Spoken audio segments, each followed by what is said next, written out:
yang disebutkan di Mazmur 1 tadi. Oke. Mazmur tadi, dan aku percaya banget kita yang ada di sini mau bersama-sama belajar untuk lebih lagi memberikan waktu khusus kita untuk Tuhan dan merenungkan firman-Nya. Nah, sebelum kita belajar lebih jauh lagi mengenai saat teduh, mari teman-teman kita semua naikkan pujian, Aku Mengasihi Engkau, Yesus.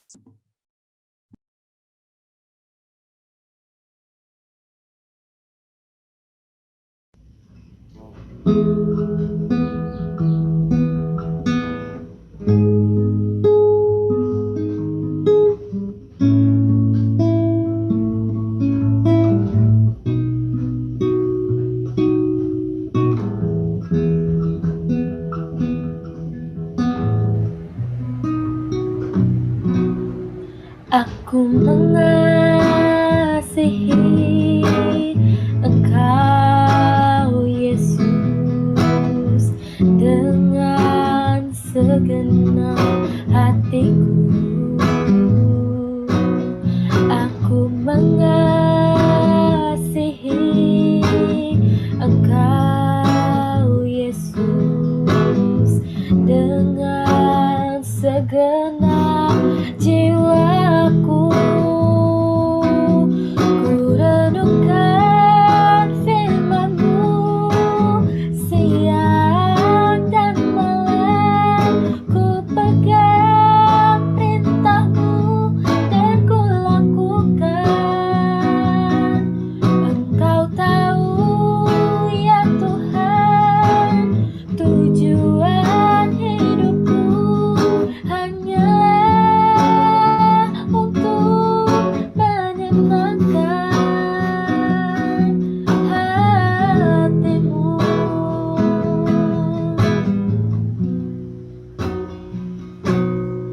Aku mengasihi Engkau, Yesus, dengan segenap hatiku. Aku mengasihi Engkau, Yesus, dengan segenap jiwaku. Ku renungkan firman-Mu siang dan malam, ku pegang perintah-Mu dan ku lakukan. Engkau tahu ya Tuhan, tujuan hidupku hanyalah untuk menyenangkan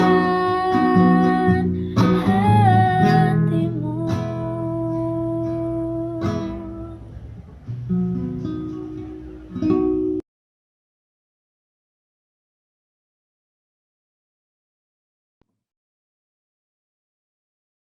Oke, teman-teman, sebelum kita mendengarkan firman Tuhan, karena ada sedikit kendala, jadi kita akan pindah ya teman-teman ke platform satunya, yaitu ada Jmeet. Jadi teman-teman boleh join di link Google Meet yang udah dikasih di Asalam.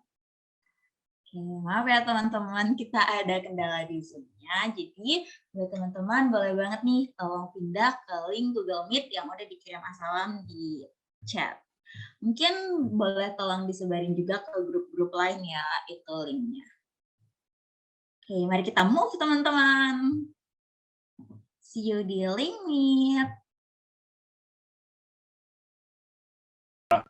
Orang-orang yang mau kerja keras, dia akan mendapatkan kebahagiaan. Kalau enggak, dia nggak akan mendapatkan kebahagiaan. Ngomongnya bahagia itu sederhana. Nah, aku rada menarik tuh di gambar ada judul buku. Itu banyak loh, itu judul buku sebenarnya yang gue tampilkan di layar. Judul bahagia itu sederhana, bahagia itu sederhana. Makanya rada menarik, ada salah satu buku yang bilang bahagia itu tidak sederhana. Apakah benar seperti itu? Bahagia ternyata tidak sederhana. Karena perlu diusahakan, karena perlu kerja keras untuk mendapatkan rasa bahagia. Nah, kita memikirkan hal ini aja membingungkan. Kita memikirkan hal ini membingungkan. Definisi bahagia aja setiap orang beda-beda dan itu bikin bingung. Pertanyaannya jadinya gini, bagaimana akhirnya kita bisa menemukan kebahagiaan? Gimana akhirnya kita bisa menemukan kebahagiaan? Next slide. Nah, teman-teman, kita hari ini belajar gitu ya dari Mazmur 1 ayat 1 sampai 6. Mazmur 1 adalah Mazmur permulaan dari 150 Mazmur yang ada. Dan menariknya adalah Mazmur 1 ayat 1 yang pertama kali kayak gitu ya kita baca Mazmur, dia mengatakan seperti ini, berbahagialah orang yang tidak berjalan menurut nasihat orang fasik, yang tidak berdiri di jalan orang berdosa, dan yang tidak duduk dalam kumpulan pencemooh. Pertamanya katanya adalah berbahagialah. Berbahagialah. Nah, jadi teman-teman, di dalam kehidupan ini cuman ada dua gitu ya, cuman ada dua gaya hidup kayak gitu. Gaya hidup orang fasik dan gaya hidup orang benar kayak gitu. Gaya hidup orang fasik dan gaya hidup orang benar. Yang pertama adalah tipe orang yang gaya hidupnya orang fasik. Seperti apa sih? Ini adalah orang-orang yang hidupnya mau bebas dari Tuhan. Ini adalah orang-orang yang perspektifnya tuh duniawi.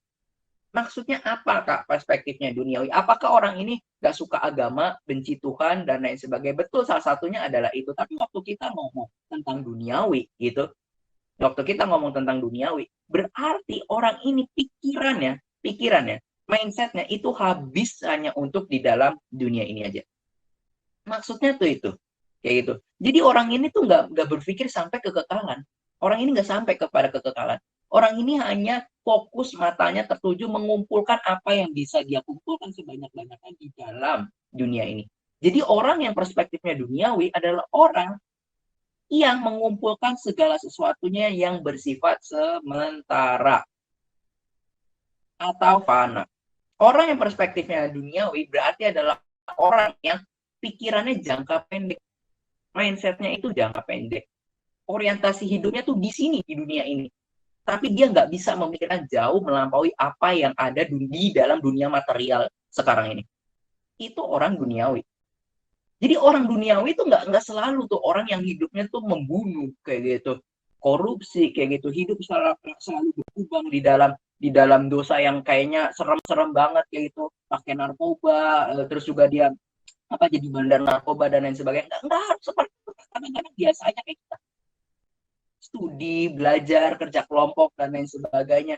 Tapi, hidupnya, orientasi hidupnya di luar Tuhan, jauh dari Tuhan. Makanya orang-orang seperti itu tuh dibilang orang yang berdosa.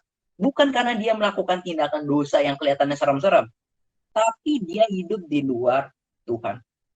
Dia mau hidup independence, tidak tergantung kayak gitu sama Tuhan. Nah, itu orang-orang yang memiliki, orang-orang fasik, itu orang-orang yang memiliki mindset duniawi, yang habis di sini aja. Dia cuma mengumpulkan apa yang bersifat sementara. Nah, itu orang-orang duniawi. Dan ada lagi kayak gitu, ada orang benar, adalah orang yang orientasi hidupnya kepada Tuhan, kepada firman, yang melakukan firman-Nya, dan lain sebagainya. Dan si pemazmur kayak gitu ya, Mazmur 1 ini mengatakan, berbahagialah orang yang kayak hidupnya, jangan seperti kayak orang fasik. Berbahagia tuh orang yang kayak gitu hidupnya. Nah yang kan next step. Nah, makanya teman-teman, waktu kita mengatakan kayak gitu, si pemazmur bilang berbahagialah orang yang tidak hidup, yang tidak berjalan menurut nasihat orang fasik dan lain sebagainya. Jadi muncul pertanyaannya itu seperti ini. Kebahagiaan yang seperti apa? Kebahagiaan yang seperti apa? Kalau misalnya kita udah nggak jadi orang kayak gitu, kayak kebahagiaan seperti apa sih yang akhirnya kita dapatkan kayak gitu? Kebahagiaan seperti apa yang akhirnya kita dapatkan? Nah, kan kadang-kadang teman-teman, orang yang mindsetnya mendapatkan hal yang sementara di dalam dunia ini, yaitu yang ambis banget mendapatkan hal-hal fana yang di dalam dunia ini, kadang-kadang waktu kita lihat kehidupan mereka, kita bisa mengevaluasi, kok kayaknya dia hidupnya lebih bahagia ya. Kok kelihatannya hidupnya lebih senang ya? Kok kayaknya bisa jalan-jalan ya? Kayak gitu kemana-mana ke luar negeri. Kok kayaknya dia bisa setiap kali dia usaha berhasil, kayaknya nambah terus asetnya, kayak gitu. Terus ada aja yang bisa dipamerin dan lain sebagainya. Kadang-kadang kita ngelihat kayaknya orang yang cinta Tuhan hidupnya jauh lebih sengsara daripada orang-orang yang hidupnya fasik. Jadi kebahagiaan apa yang dimaksudkan oleh pemazmur ini? Waktu dia mengatakan berbahagialah orang yang tidak berjalan menurut nasihat orang fasik. Orang fasik kadang-kadang lebih gendut-gendut, lebih terkenal kayak gitu, lebih sering keluar negeri dan lain sebagainya. Jadi apa maksudnya berbahagia ini? Bahasa Inggrisnya pakai kata blessed.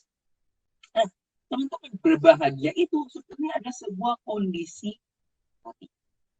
Blessed, diberkati, kayak gitu. Terberkati. Itu adalah sebuah kondisi hati yang senang, yang happy, yang konten, yang merasa puas, merasa cukup, tidak gelisah. Merasa cukup, tahu nggak sih itu kayak gimana? Merasa cukup tuh kayak gini, kalau ada tuh ya puji Tuhan, kalau nggak ada pun ya Tuhan udah cukup. Itu orang yang hidupnya puas. Seperti itu. Nah, makanya teman-teman, orang yang mindsetnya duniawi bisa nggak dapat segalanya, tapi hatinya tidak merasa diberkati? Bisa. Makanya dia terus-menerus mencari segala sesuatu yang ada di dunia ini. Segala sesuatu yang bersifat fana ini. Kenapa? Karena udah dapat, tapi rasanya nggak konten. Rasanya nggak puas. Dia cari lagi. Jadi hatinya selalu terus-menerus kosong. Hatinya selalu terus-menerus merasa kurang diberkati, padahal asetnya bermiliar-miliar. Bisa nggak? Bisa. Bisa seperti itu. Bisa seperti itu. Nah, makanya teman-teman, berbahagialah orang yang tidak berjalan menurut nasihat orang fasik. Kayak gitu, yang hidupnya tidak di dalam dosa dan lain sebagainya. Berbahagia di sini adalah kondisi hati yang puas, kondisi hati yang happy, yang tidak mengasihani diri, yang melihat orang lain, oke, nggak apa-apa, kayak gitu. Itu bukan bagian gua. Kalau misalnya ada orang lain kaya, itu bukan bagian gua. Bagian gua adalah ya ini hidup yang sekarang bersama dengan Kristus. Nah, itu kondisi yang berbahagia. Nah, makanya teman-teman, berbahagia orang yang tidak hidup menurut jalan nasihat orang fasik, tidak peduli jalan orang berdosa, dan tidak duduk dalam kumpulan pencemooh. Tapi pertanyaannya adalah, kalau misalnya lifestyle yang begitu itu membawakan ketidakbahagiaan, ada nggak sih alternatif lifestyle yang lain? Dan pemazmur mengatakan ada. Karena cuma ada dua tipe kayak gitu ya orang hidup. Menurut dunia atau menurut firman Tuhan. World atau word. Ya gitu, world atau word. Dan pemazmur mengatakan ada alternatif kehidupan yang lain. Next slide. Alternatif kehidupan yang lain, nah ini dia. Alternatif yang sebelum, nah ya itu. Ya. Alternatif kehidupan yang lain adalah orang yang kesukaannya ialah Taurat Tuhan dan yang merenungkan Taurat itu siang dan malam. Nah, tapi pertanyaannya gini, waktu kita membaca bagian ini, kita kadang-kadang suka bingung ya, gimana caranya kayak gitu, orang kok bisa suka gitu, apa sih maksudnya suka Taurat Tuhan? Kan Taurat itu tuh penuh banyak banget gitu ya, yang namanya peraturan-peraturan, jangan ini, jangan itu, kok bisa ada orang yang suka baca hal itu? Kalau anak hukum mungkin ngerti kayak gitu ya, anak hukum kan bacaannya KUHP yang kayak gitu-gitu tuh, dan memang ada orang yang suka begitu tuh baca hukum-hukum kayak gitu, ada tuh peraturan-peraturannya, klausa-klausanya, dan mereka suka tuh kayak gitu. Karena gue punya kakak ya kayak gitu ya, adik kelompok kecil tuh di FHUI juga kayak gitu. Nah, dia pelayan siswa, nah dia bilang ya dia suka akan hal itu, baca hukum-hukum begitu, tapi banyak orang suka baca hukum seperti itu. Terus pemazmur bilang yang kesukaannya ialah Taurat Tuhan. Ini gimana, gue bacanya aja udah pusing, apa relevansinya Taurat itu kepada hidup gue, apalagi ketika baca bagian imamat kayak gitu, yang akhirnya imam besar harus pakai baju ini, pakai baju itu, apa hubungannya sama gue? Masa gue harus begitu? Apalagi baca bilangan gitu, yang angka-angka semua, dan gue disuruh suka akan hal itu. Apa sih maksudnya Taurat Tuhan ini kayak gitu? Nah, sebenarnya teman-teman, waktu apa tuh namanya, tetapi yang kesukaannya adalah Taurat Tuhan. Taurat di sini bukan pakai kata Torah, tapi pakai kata yara. Itu bahasa aslinya yara. Artinya adalah itu instruction. Bahasa Inggrisnya lebih jelas sebenarnya. Bahasa Inggrisnya mengatakan begini.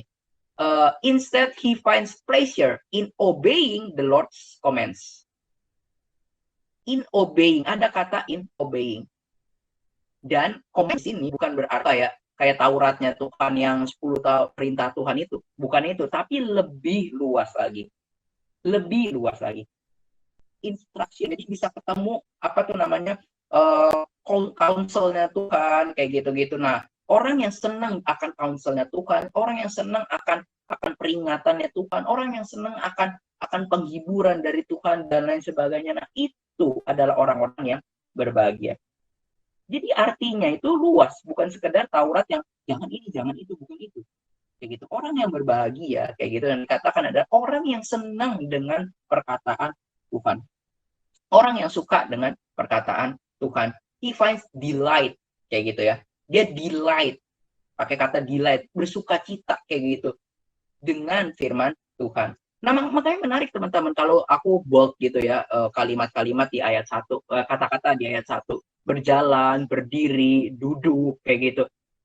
Terus tiba-tiba muncul di ayat 2, kenapa enggak kalau berjalan kayak gitu menurut nasihat orang fasik.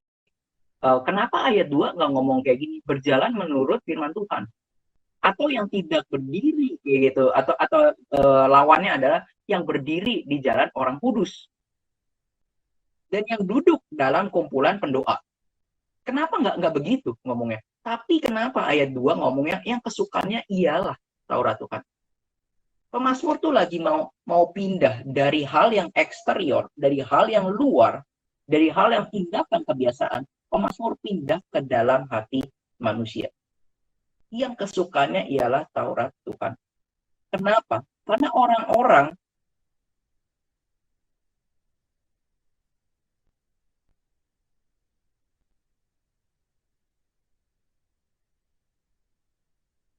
duduk dalam kumpulan pendoa, tapi hatinya tidak suka firman Tuhan. Bisa seperti itu. Bisa. Penampilan luarnya kayak orang baik, tapi hatinya tidak suka firman Tuhan. Nah, makanya pemazmur mau lebih dalam lagi. Yang paling penting adalah hatinya punya kesukaan terhadap firman Tuhan. Nah, makanya ketika kita baca, next slide, kenapa orang bisa bahagia ya terhadap firman Tuhan, terhadap law itu kayak gitu ya, terhadap Taurat Tuhan. Next slide. Salah satunya adalah Taurat isinya kayak gini nih. Dari ratapan, kitab ratapan kayak gitu ya, ratapan 3 ayat 21 sampai 24. Tetapi hal-hal inilah yang kuperhatikan, oleh sebab itu aku akan berharap. Tak berkesudahan kasih setia Tuhan, tak habis-habisnya rahmatnya. Selalu baru tiap pagi besar kesetiaanmu. Tuhan adalah bagianku, kata jiwaku, oleh sebab itu aku berharap kepadanya. Di Taurat Tuhan itu, yang dimaksudkan pemazmur itu, ada kata-kata begini, ada kalimat yang seperti ini. Bagaimana kita nggak bahagia ketika bacanya? Tetapi penghibur, yaitu Roh Kudus yang akan diutus oleh Bapa dalam namaku, dialah yang akan mengajar segala sesuatu kepadamu dan mengingatkan kamu akan semua yang telah kukatakan kepadamu. Ada tulisan begini. Kenapa bisa bahagia sih? Nah, teman-teman, kalau kita baca kutipan-kutipan kecil aja, itu rintik seduh ya. Kita baca kayaknya namanya Luka, walau kecil ternyata juga bisa ngerepotin. Kita bacanya udah kayak dak-dikduk aja tuh. Padahal cuma tulisannya begitu. Aku berusaha kembali ke duniaku yang sebelum ada kamu. Oh, kelihatannya romantis banget. Kayaknya mellow banget. Kita hatinya tergerak ketika membaca hal itu. Kayaknya kayak suara kita tuh terwakili. Oh, kayaknya ada yang mengerti tentang kita dan lain sebagainya. Itu katanya sih rintik seduh aja bisa bikin begitu. Apalagi firman Tuhan. Apalagi firman Tuhan. Makanya teman-teman, firman Tuhan walaupun kelihatannya tidak langsung berefek gitu terhadap kondisi lingkungan kita, nggak langsung bikin kaya gitu firman Tuhan, itu mah mantra kali yang bisa bikin kaya langsung kayak gitu, atau bikin kita jadi seseorang yang populer kayak gitu, atau punya prestasi besar. Tapi firman Tuhan itu mengubahkan hati kita, karena dia targetnya adalah selalu hati manusia. Targetnya selalu hati manusia. Itu menyegarkan jiwa kita. Makanya orang dikatakan kayak gitu, pemazmur bilang berbahagialah orang yang kesukaannya adalah firman Tuhan, yang merenungkan si Taurat itu siang dan malam. Maka tadi kita udah bahas ya, berbahagia itu apa sih maksudnya? Berbahagia adalah kondisi hati yang puas, yang happy, yang konten, yang senang. Jadi waktu si pemazmur mengatakan hal ini, benar. Memang berbahagia orang yang merenungkan firman Tuhan. Bukan orang yang merenungkan gimana caranya gue bisa jadi kaya sebelum umur 30. Gimana caranya gue punya banyak lot saham. Bagaimana caranya untuk trading berhasil tanpa gagal kayak gitu ya. Bukan itu yang bikin bahagia. Yang bikin bahagia adalah ketika mendengarkan firman Tuhan. Ketika Tuhan ngomong, berbicara, ketika Tuhan mengingatkan kepada kita, ketika Tuhan menegur kalau kita sudah menyimpang jalannya, itu berbahagia. Karena bisa Karena kita nggak bisa menolak, hati kita punya kerinduan untuk disegarkan oleh firman Tuhan. Kalau kita dengar kata rintik seduh aja senang, bagaimana lagi kalau apa yang ngomong adalah Tuhan itu sendiri? Gitu, kutipan-kutipan yang Tuhan tuh udah berikan kepada kita. Next slide.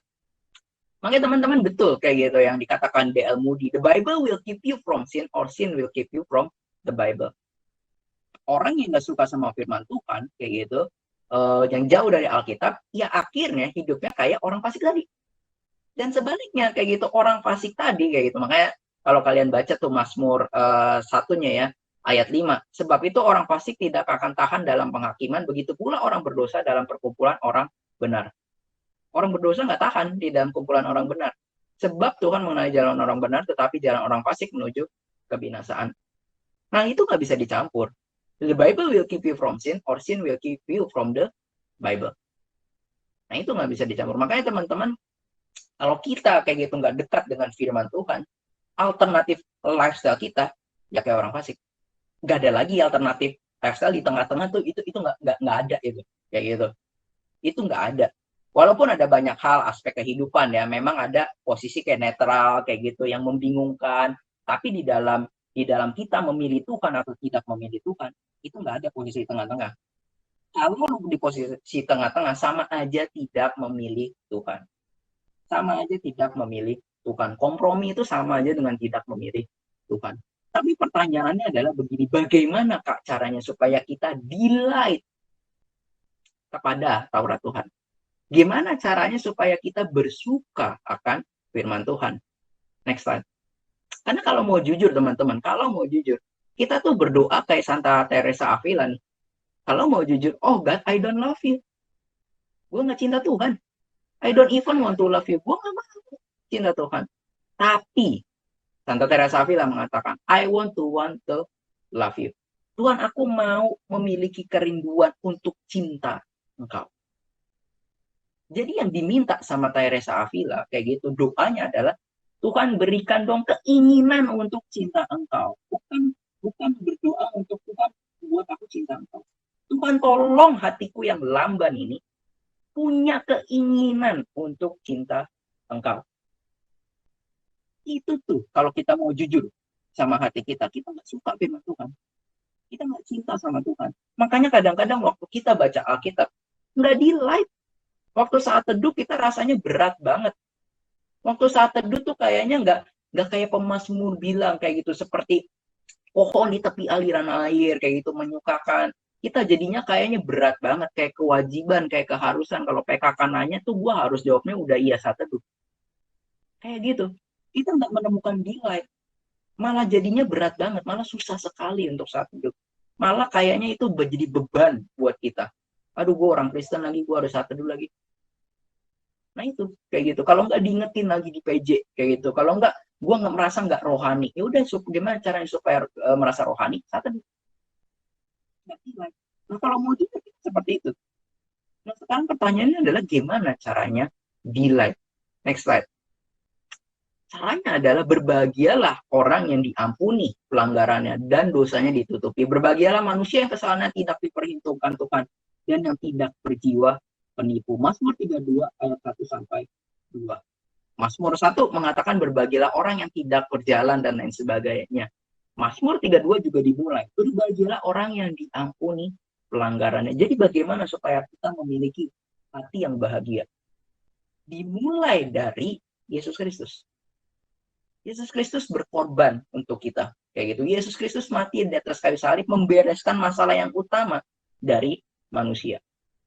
Jadi sehingga hati kita bisa berbahagia karena masalah utama itu udah beres. Masalah yang lain ketika akhirnya kurang uang kayak gitu, itu bukan masalah yang nggak penting, itu penting, tapi bukan yang utama. Karena mindsetnya adalah kekekalan, bukan mindsetnya di dalam dunia ini. Seperti itu. Kakak eskapis ya? Bukan begitu, bukan eskapis.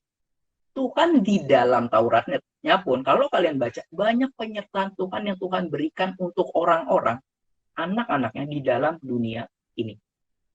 Di dalam dunia ini. Cuman kadang-kadang kita pengennya berkat Tuhan tuh lebih gitu, bukan cukup, tapi lebih.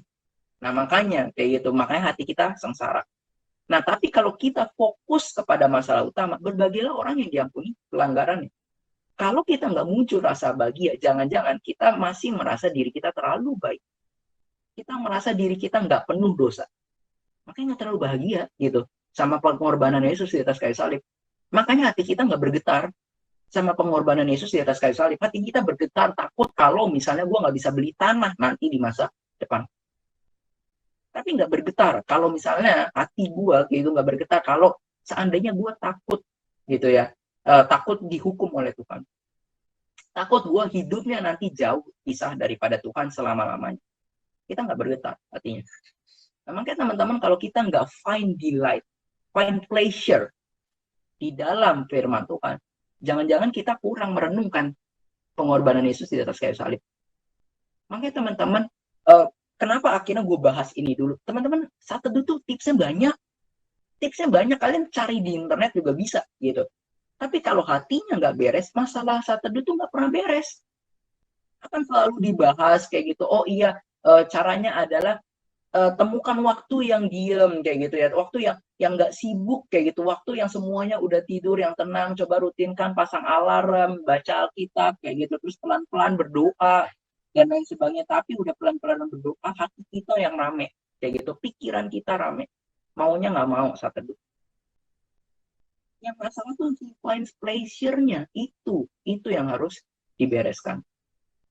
Nah, baru masuk next slide, baru masuk ke aplikasinya. Alasan kita tidak saat teduh, yaitu ada banyak kayak gitu ya. Kita hidup di dunia yang penuh distraksi kayak gitu, yang penuh gangguan, yang penuh notifikasi.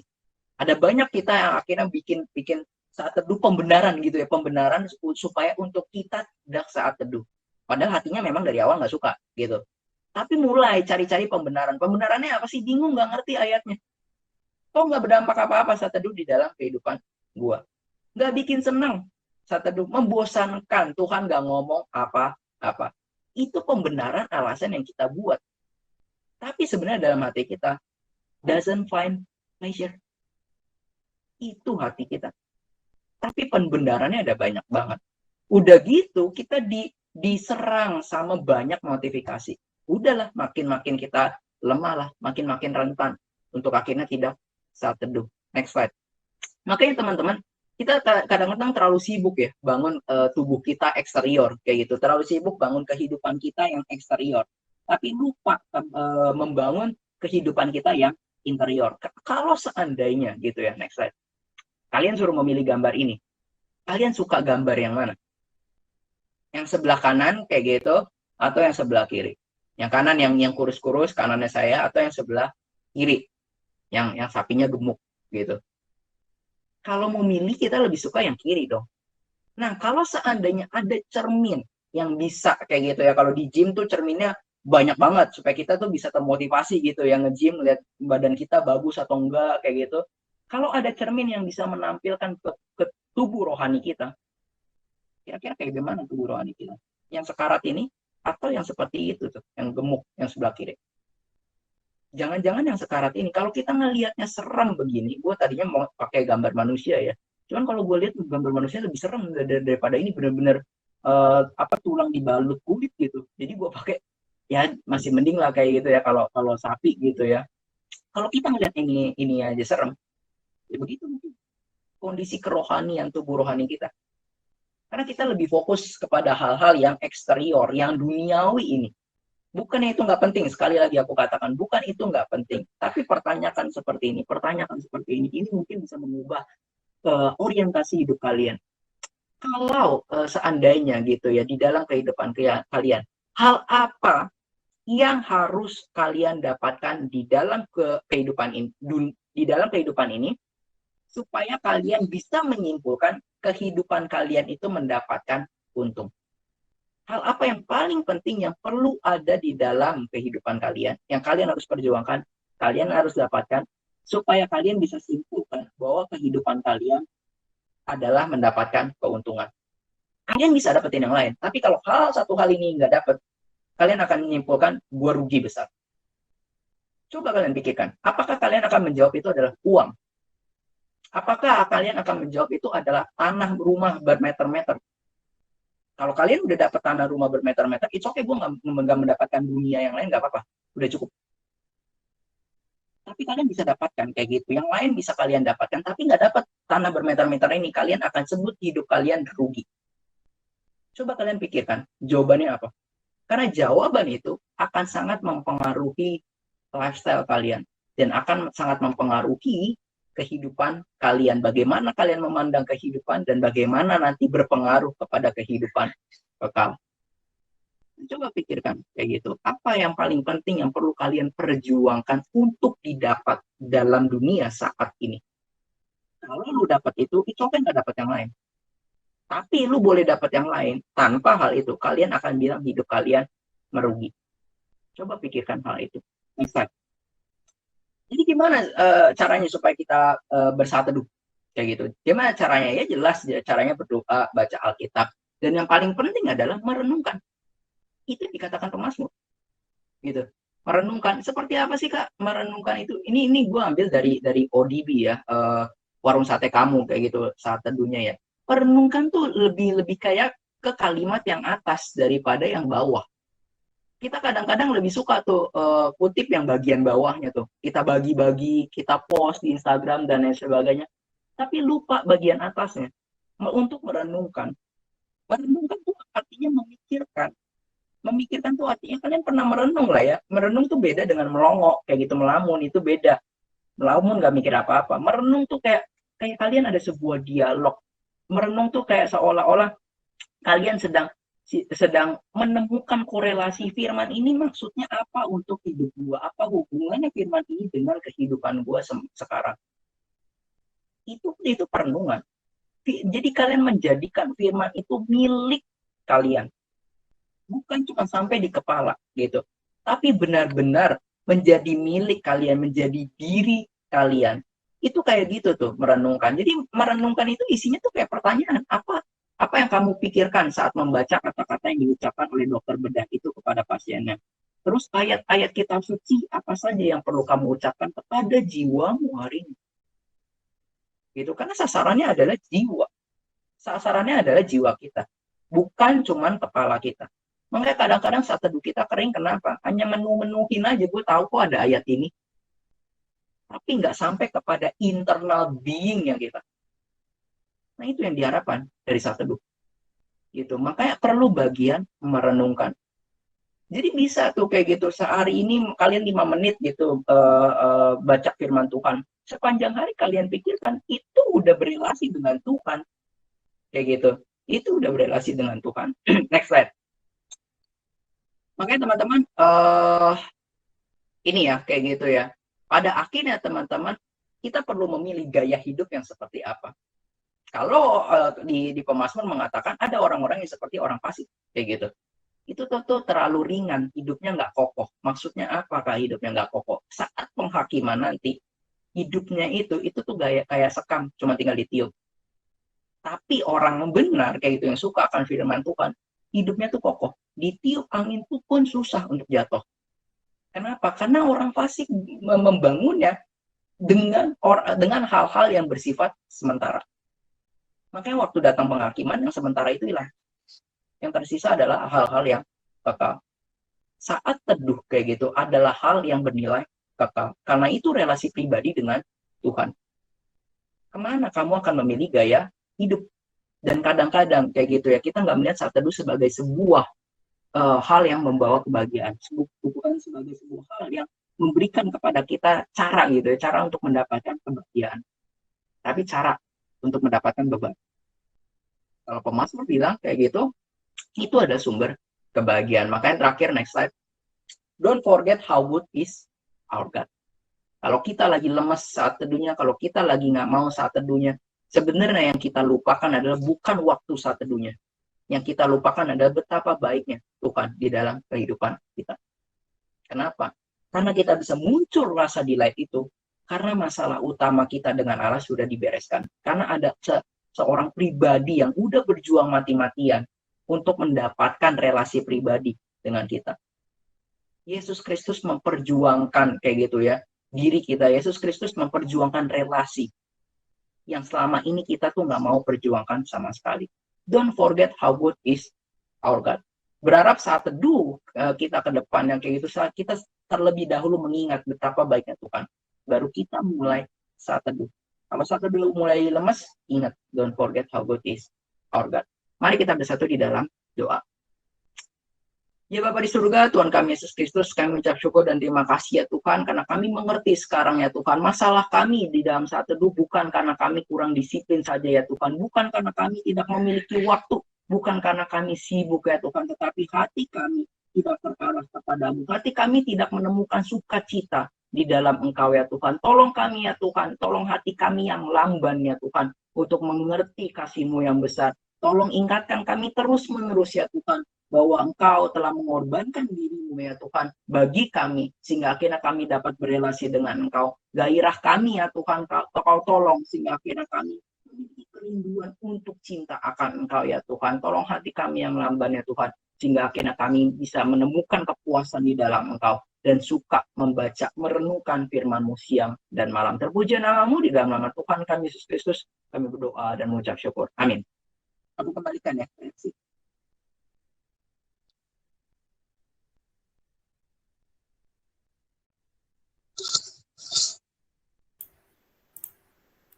Halo, shalom teman-teman semuanya. Kenalin aku Timothy Sipil 20. Terima kasih Bang Ernest buat penyampaian firman-nya. Bener banget ya teman-teman yang disampaikan tadi sama Bang Ernest. Jadi kita itu tadi dibukakan dan lebih mengerti pentingnya membangun relasi kita dengan Tuhan melalui saat teduh. Seperti yang disampaikan tadi oleh Bang Ernest mengenai apa arti berbahagia yang benar sampai juga cara bersaat teduh yang benar. Jadi kalau tadi dibilang itu berbahagia yang dimaksud di Mazmur itu artinya kondisi kita yang terberkati teman-teman. Jadi berbahagialah orang yang sukanya ialah merenungkan firman Tuhan. Mungkin berat ya teman-teman untuk melakukan saat teduh ini dengan banyaknya distraksi di sekitar kita. Tapi ingat sekali lagi kalau tubuh rohani kita itu juga membutuhkan nutrisi seperti tubuh jasmani kita. Kita sama-sama harus lebih berhati-hati juga karena kita seringkali lebih mementingkan perkara duniawi tapi lupa untuk memikirkan perkara kehidupan yang kekal. Oleh karena itu, kita harus memiliki kerinduan untuk melakukan saat teduh secara rutin, teman-teman. Dengan melakukan saat teduh secara rutin, kita dapat merasakan dan menikmati hadirat Tuhan di dalam kehidupan kita sehari-hari. Untuk meresponi firman Tuhan siang hari ini, mari kita berkomitmen bersama-sama untuk meluangkan waktu khusus melakukan saat teduh secara rutin dengan menyanyikan lagu Indah Bersamamu.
Sepanjang hidupku,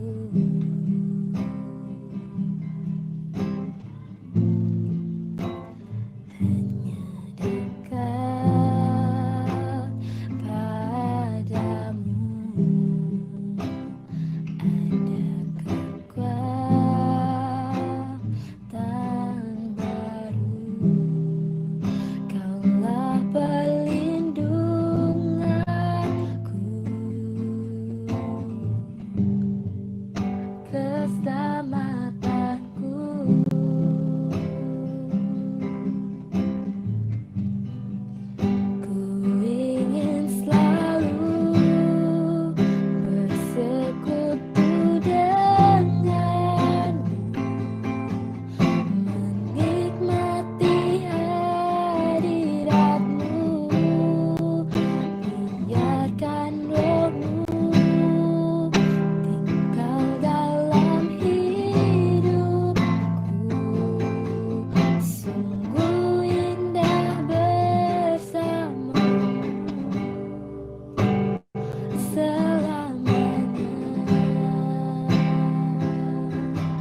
Nah, sangat bersyukur banget ya teman-teman kalau siang hari ini kita bisa kembali bersekutu dan mendengarkan firman Tuhan.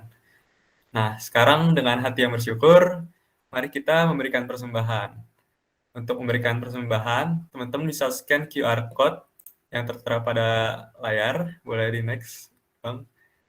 Atau melalui nomor rekening atau melalui juga nomor OVO yang ada pada layar.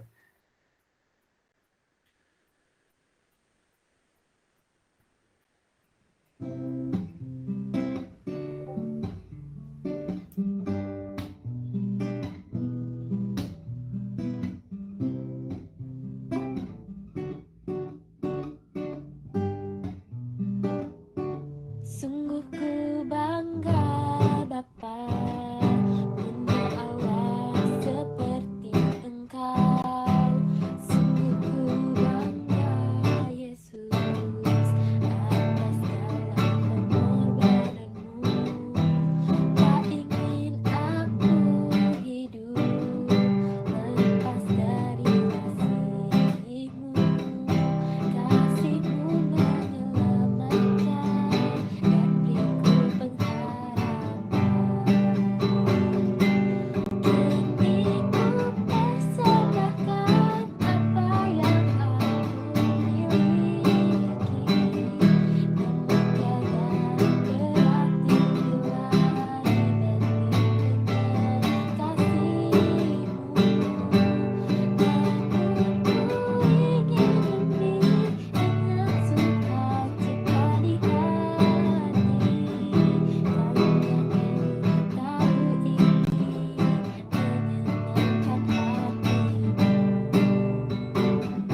karena ku tahu ini menyenangkan hati-Mu. Karena ku tahu ini menyenangkan hati-Mu.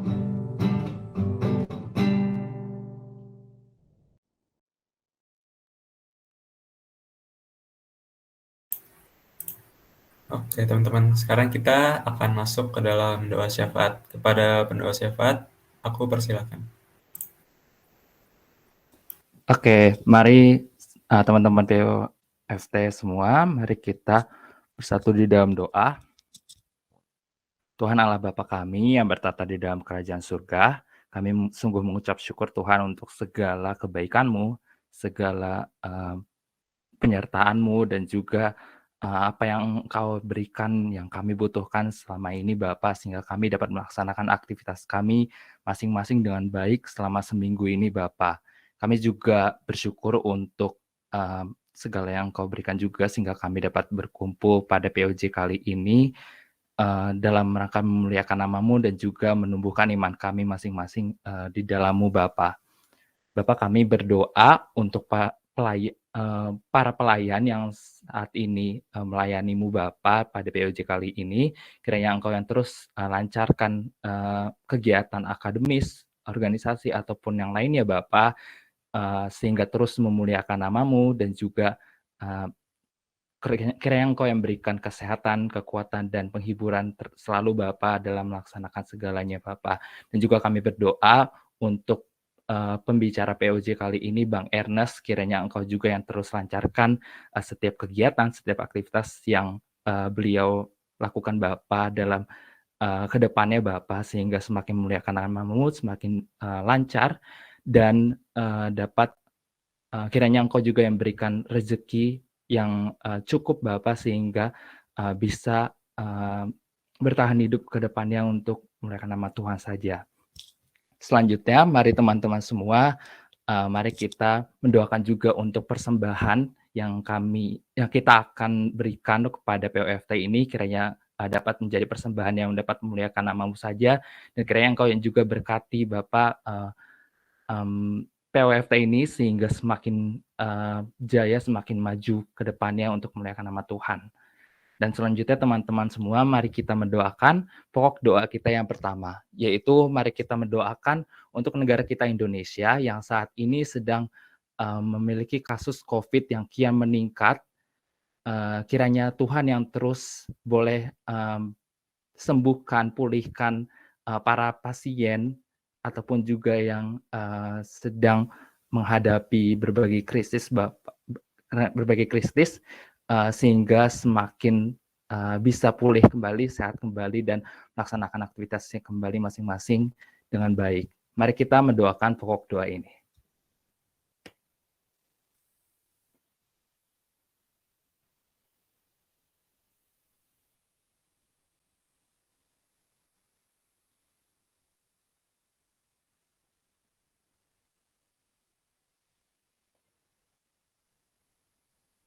Selanjutnya, mari kita doakan untuk pokok doa kita yang kedua.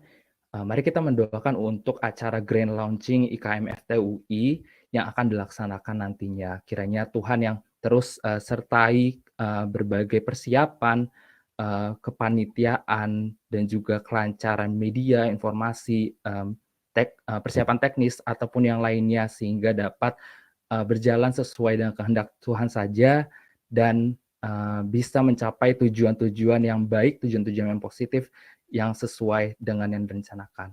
Mari kita mendoakan pokok doa ini bersama-sama.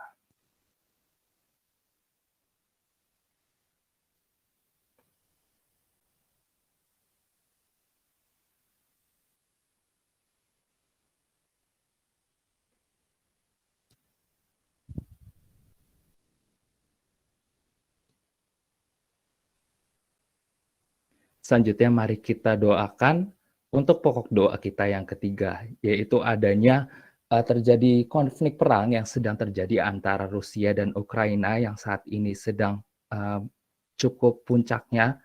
Kiranya Tuhan yang berikan hikmat, berikan segala kebijaksanaan kepada pemangku kepentingan yang ada pada negara-negara tersebut, sehingga dapat bijak dalam mengambil keputusan, bijak dalam menghadapi segala situasi sesuai dengan kehendak Tuhan saja. Kiranya Tuhan yang juga berikan perlindungan, berikan kekuatan, penghiburan kepada para masyarakatnya juga, sehingga dapat menjalankan aktivitas dengan baik, dengan aman dan nyaman kembali.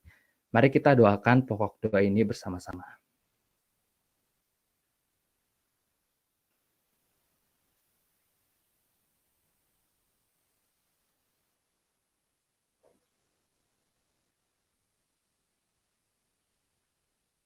Inilah doa kami, Bapa, yang kami serahkan ke dalam tangan pengasihan-Mu. Tuhan, kami percaya bahwa Engkau yang merencanakan segalanya sesuai dengan kehendak-Mu, dan kami percaya segala yang Engkau rencanakan adalah yang terbaik, Bapa, bahwa Engkau yang turut bekerja dalam segala hal untuk mendatangkan kebaikan bagi mereka yang mengasihi-Mu. Kami serahkan segala doa ini ke dalam tangan pengasihan-Mu, di dalam nama Yesus Kristus. Kami berdoa dan mengucap syukur. Amin.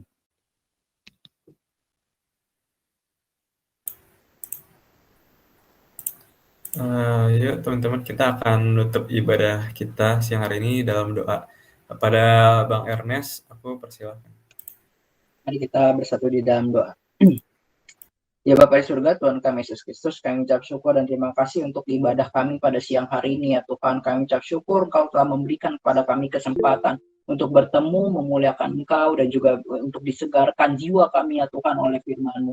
Ya Tuhan, kiranya kami mohon berkat yang daripadamu, mampukan kami ya Tuhan untuk hidup memiliki lifestyle sesuai dengan firman Tuhan. Mampukan hati kami ya Tuhan untuk mau berkata iya kepada Engkau, mau taat kepadamu ya Tuhan. Dan terlebih ya Tuhan, mampukan hati kami yang lamban ini ya Tuhan untuk memiliki kerinduan untuk mau mengasihi Engkau, kerinduan untuk mau menikmati terus-menerus firman-Mu ya Tuhan. Mampukan kami ya Tuhan, karena kami tahu tanpa berkat-Mu bagi kami akan kesulitan untuk melakukan hal tersebut ya Tuhan. Kami ucap syukur kembali lagi ya Tuhan untuk ibadah hari ini, dan kami tutup ibadah hari ini di dalam nama Tuhan kami Yesus Kristus. Kami berdoa dan juga kami bersuka cita akan pemberian yang Kau berikan pada kami pada hari ini ya Tuhan. Amin. Amin. Semua, selamat hari Jumat teman-teman. Di sini sebelumnya kenalin aku Yosi Metal 20 akan membacakan warta jemaat minggu ini. Tapi sebelumnya aku mau mengingatkan teman-teman untuk mengisi form absensi POJ lewat link yang udah diberikan lewat chat ini, chat di Google Meet. Ya, untuk yang pertama, terima kasih kepada seluruh pelayan yang sudah melayani di ibadah POJ minggu ini. Terima kasih juga buat Bang Erdas yang sudah mau jadi pembicara. Kemudian ada Timo sebagai MC. terus ada Justin DA20 sebagai singer, terus ada Nathaniel DDI20 sebagai pemusik, kemudian ada Lydia DTSL20 sebagai slider, lalu ada saya sendiri Yosi dari Metal 20 sebagai pewarta, lalu ada Yasep Dimas dari DTK 20 sebagai pendosya, dan Yehuda Tambun dari TMM 21 sebagai aser. Kiranya Tuhan Yesus memberkati pelayanan kita semua. Next. Ya, selanjutnya selamat ulang tahun kepada teman-teman kita yang berulang tahun dari tanggal 19 sampai 25 Februari 2022. Dari angkatan 2020 ada Aldela Verlinika Devani dari DTK, kemudian ada Kesya Hana Rosali dari DTK juga, dan yang terakhir ada Trisno Junain Sinaga dari DTK. Kemudian dari angkatan 2019 ada Timothy Christian dari DTE, kemudian dari angkatan 2018 ada Kevin Jeremy Igorio DTM, dan John Audric dari DTM juga. Untuk ya mungkin teman-teman bisa mengucapkan selamat ulang tahun juga kepada teman-teman kita ini melalui kolom chat ya. Yang ya boleh berikutnya, boleh next. Ya berikutnya teman-teman yang belum follow medsos PFT bisa nih segera follow, ada medsos lain, terus ada Linktree, Instagram, email, dan YouTube. Ya boleh next. Ya, yang terakhir, have a blessed week teman-teman, dan sekali lagi selamat hari Jumat semua. Untuk waktu berikutnya aku berikan kepada MC. Terima kasih. Ya teman-teman, sebelum pada live nih, kita dokumentasi dulu yuk. Boleh banget teman-teman yang bisa menyalakan kamera untuk menyalakan kameranya.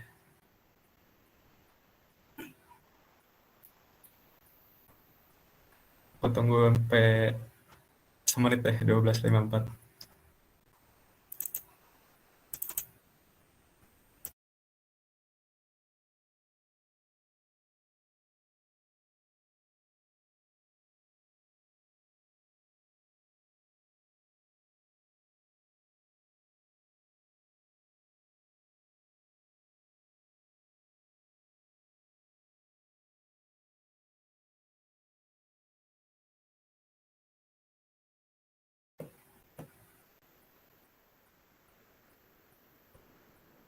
Udah semua mungkin. Bang Asal boleh fotoin Bang.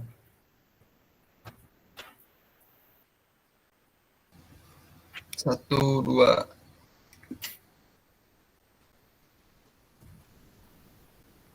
Sudah. Oke, selamat hari Jumat teman-teman Selamat hari semuanya. Thank Harus you berkati. semua pelayanannya. Boleh ya. Terima kasih Bang Ernest.